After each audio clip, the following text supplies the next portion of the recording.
السلام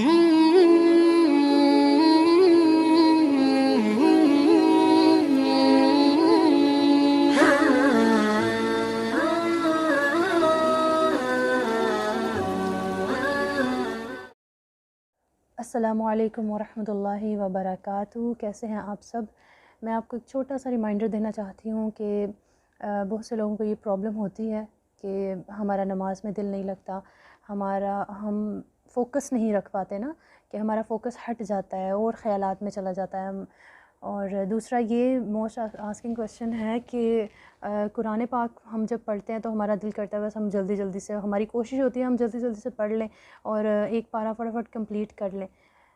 تو اس کے بارے میں ہم کیا کریں؟ اس کے لیے سب سے ضروری چیز یہ ہے کہ نماز میں اگر آپ نے اپنا دل لگانا ہے تو آپ کو نماز سمجھنی پڑے گی کہ ہم کہتے کیا ہیں، نماز ہے کیا ہے. ٹھیک ہے، نماز میں ہم جو اتنی رکعتوں میں الحمدللہ پڑھتے ہیں، سورہ فاتحہ پڑھتے ہیں، اور وہ اس میں کیا ہے، ہم اس اللہ تعالیٰ سے کیا کہہ رہے ہیں؟ ہم اس میں اہدنا الصراط المستقیم کہہ رہے ہیں کہ ہمیں سیدھے راہ کی طرف، سیدھا راہ دکھا.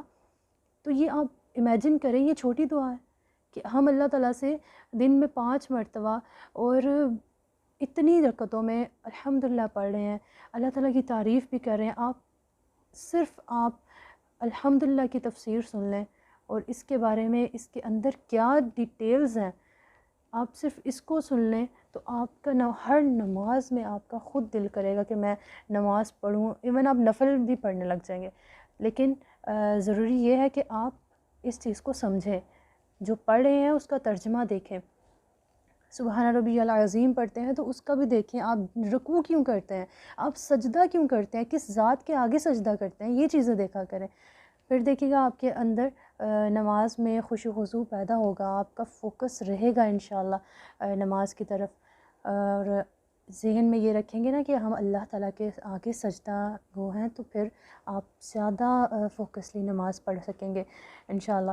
آپ دیکھیں کہ جب ہمیں پتہ چلتا ہے کہ کوئی بہت بڑا شخص ہمارے ایون گھر نہیں، ہمارے شہر میں آ رہا ہے، تو اگر ہمیں اس کے پاس جانے کا اور اس کے سامنے جانے کا موقع مل جائے تو ہم کیا کرتے ہیں، کتنی چیزوں کا، اپنے کپڑوں کا، اپنی ڈریسنگ، اپنے بولنے کے طریقے کو، اپنے کھڑے ہونے کے، بیٹھنے کے طریقے کو ہم دیکھتے ہیں کہ اس کو کچھ برا نہ لگے. تو اب سوچیں اس ذات کے آگے ہم کھڑے ہوتے ہیں نماز میں جس نے ہمیں پیدا کیا ہے، اس پوری کائنات کو پیدا کیا ہے، جو آپ کی تقدیروں کو بدلنے والا ہے. تو اس ذات کے آگے جب آپ کھڑے ہوتے ہیں تو آپ ایسے ہی کھڑے ہو جائیں گے کیا؟ اور دوسری بات یہ کہ قرآن میں ہمارا دل کیوں نہیں لگتا؟ کیونکہ ہمیں پتہ ہی نہیں کہ قرآن ہم سے کہہ کیا رہا ہے. ہم نے صرف عربک پڑھنی ہے. عربک پڑھنا، میں یہ نہیں کہہ رہی کہ نہیں پڑھنی چاہیے، قرآن کو پڑھنا چاہیے، لیکن ساتھ ساتھ اس کو سمجھیں بھی کہ وہ ہمیں کیا کہہ کیا رہا ہے.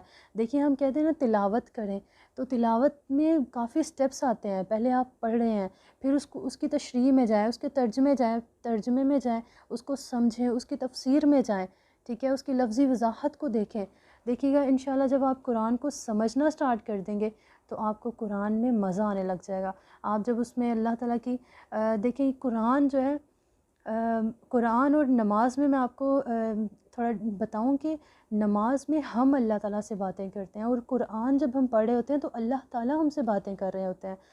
تو الحمدللہ امید ہے آپ کو تھوڑا فائدہ ہوگا انشاءاللہ میری چھوٹی سی ٹپس سے. تو جزاکم اللہ خیر. السلام علیکم ورحمۃ اللہ وبرکاتہ.